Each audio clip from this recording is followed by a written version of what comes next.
निकलने से कोई फर्क पड़ने वाला नहीं है। हम अम्बेडकर की औलाद है, हम संविधान के मानने वाले लोग हैं। हम हर हाल में 1 एकड़ जमीन लेकर के जाएंगे। सुबह से अब तक इस प्रशासन को ये अम्बेडकरवादी लोगों ने यही समझाने का काम किया है। लगातार आपको मन से यही बताने का काम किया जा रहा है। पुलिस प्रशासन हो सकता है आक्रोश में आ जाए, हो सकता है कि यहाँ की जो सरकार है जो कि ये नहीं चाहती है कि आपके साथ में न्याय हो, और जब उसका कोई ऐसा आदेश आए तो आपके ऊपर लाठी चार्ज हो जाए। तो मंच के माध्यम से आपको यही कहा गया कि लाठी को पकड़ना भर, लेकिन पलट कर वार।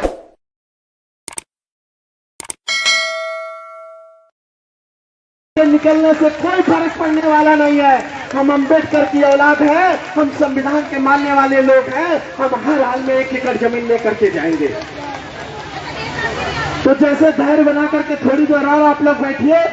अभी आपके बीच एक जिम्मेदार अधिकारी आएंगे, आपकी बात को सुनेंगे, उनकी बात को हम सुनेंगे, उसके बाद ही कोई हम फैसला लेंगे। आप घबराइए मत। हम आपको खाना भी देंगे, पानी भी देंगे, और आज नहीं तो कल 1 एकड़ जमीन भी दिला के जाएंगे। ये हमारा वादा है दोस्तों।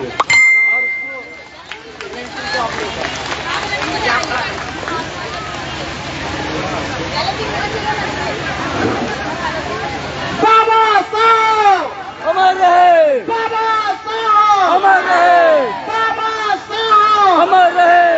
अभी तो एक लड़ाई है, आगे और लड़ाई है, अभी तो एक लड़ाई है, अभी तो एक लड़ाई है। सब हमारे साथियों, आप घबराइए नहीं। साथियों, हमारे साथी आपसे बात करेंगे, दिल्ली से चल के आए हैं। एडवोकेट जय भीम प्रकाश, जो आपके बीच में अपनी बात रखेंगे। मैं अनुरोध करता हूं कि अपनी बात रखें। जोरदार ताली बजा के स्वागत करिएगा। लगातार देश भर से लोग आपके बीच में आ रहे हैं। सबसे पहले आप लोगों को मेरा जय भीम नमो बुद्धाय। मैं एडवोकेट जय भीम प्रकाश, मेरा परिचय पहले दिया जा है। दिल्ली से आया हूँ आप लोगों के बीच में, और आप लोगों की जब मैंने मांग सुबह आकर बेसिकली आ गए थे हम लोग जो है, और जब निराला जी ने ये मांग बताई तो मुझे जानकर बहुत खुशी हुई कि अब तक जो है राजनीति के नाम पे लोग राजनीति बहुत कर रहे हैं, सड़क के आंदोलन बहुत कर रहे हैं, तरह तरह के आंदोलन कर रहे हैं, गुमराह कर रहे हैं पब्लिक को, लेकिन उनके हक अधिकार की असली बात कोई करने वाला नहीं है। जब पता लगा कि 1 एकड़ की मांग की गई है तो मुझे बड़ा आश्चर्य हुआ। मैंने निराला जी से पूछा कि 1 एकड़ जमीन कैसे मिलेगी, क्या इतनी जमीन सरकार के पास है? तो निराला जी ने साफ साफ सब सारे आंकड़े दिखाए, बताया कि ऐसा नहीं है कि हम कुछ हवाई बात कर रहे हैं, सारी जमीन भी मौजूद है, और इससे पहले जो है तेलंगाना में और अन्य राज्यों में जमीन दी भी गई है, और ये आपका मौलिक अधिकार है। हालांकि जब संविधान लागू हुआ उस समय जो है संपत्ति का अधिकार आपका मौलिक अधिकार था, लेकिन बाद में उसको बदल दिया और मौलिक अधिकारों से वहां से हटा दिया गया उसको। और हमें ये समझना चाहिए, जिस प्रकार से एक व्यक्ति जब इस देश में जन्म लेता है तो उसको सांस लेने के लिए हवा का कोई टैक्स नहीं देना पड़ता, कोई उसके पैसे नहीं देने पड़ते, उसको इस देश में पानी पीने के लिए कोई टैक्स नहीं देना पड़ता। उसी प्रकार से उसको इस देश में कदम रखने के लिए, रहने के लिए, झुग्गी बनाने के लिए, मकान बनाने के लिए उसको जमीन मिलेना उसका जो है मौलिक अधिकार होना चाहिए। इसी तरह से उसको अपने जीविकोपार्जन करने के लिए, ईमानदारी से इस देश में जीने के लिए, एक सच्चा नागरिक बनने के लिए, एक अच्छा नागरिक बनने के लिए संपत्ति का अधिकार उसको होना चाहिए।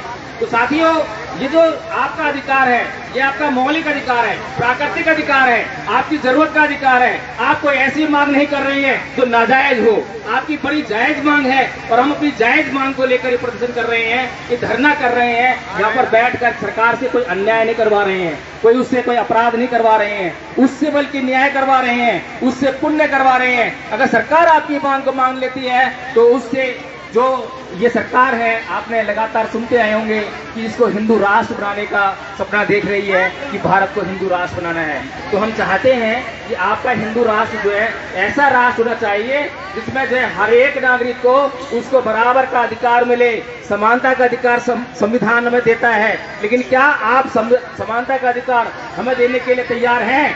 समानता का अधिकार खाली कहने पर से नहीं होता, इससे नहीं होता है कि हमें समानता का अधिकार आपने कानून के जरिए दे दिया कि आप न्यायालय में जाइए, न्याय लेने का आपको अधिकार है, आपको रोड पे घूमने का अधिकार है, आपको ये अधिकार है, वो अधिकार है, बल्कि हमें जीने का अधिकार चाहिए।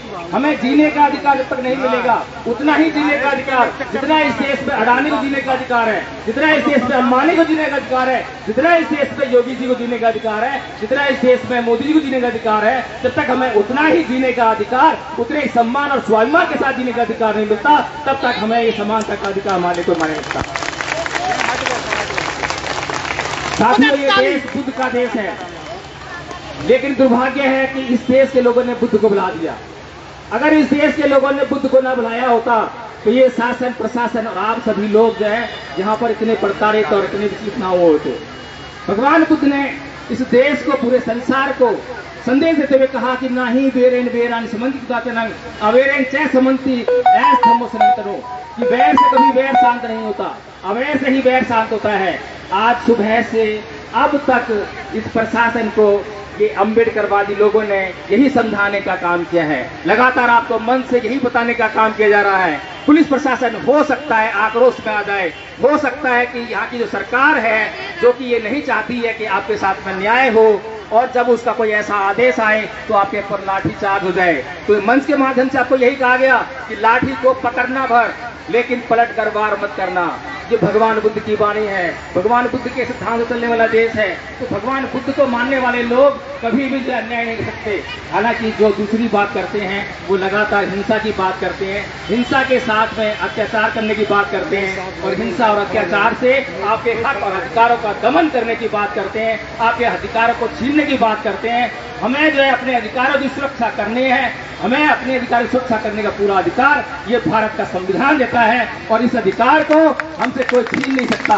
ये शासन और प्रशासन से हमारी दुश्मनी नहीं है, हमारी मांगे इस देश की सरकार से है, इस राज्य की सरकारों से है। इस राज्य की सरकार आकर हमें बताए कि उसने हमारी मांग के प्रति क्या नीति बनाई है, क्या योजना बना रही है, कितने दिनों में उसको इम्प्लीमेंट करने वाली है। अगर वो ऐसा आश्वासन हमें देती है तब हम कुछ सोच सकते हैं। दूसरी बात यह है कि यहाँ पर एक विदेशी व्यक्ति आया जिससे कुछ जान पहचान हमारी थी, हालांकि वो इस आंदोलन का हिस्सा नहीं है, उसका इस आंदोलन से कोई लेना देना नहीं है, लेकिन उस व्यक्ति को इस जान पहचान के कारण और अरेस्ट कर लिया गया, और पुलिस कह रही है कि उसकी जो तहकीकात की जाएगी, जांच की जाएगी। तो साथियों, अगर यहाँ पर इस आंदोलन से कोई भी व्यक्ति कुछ सहानुभूति रखता है तो उसका मतलब ये नहीं है कि ये प्रशासन, ये सरकार उसके खिलाफ जो है कुछ उल्टी सीधी कार्रवाई करे। तो मैं ये चाहूंगा कि हम लोगों को उस सहानुभूति रखने वाले विदेशी व्यक्ति की भी सहायता करनी है।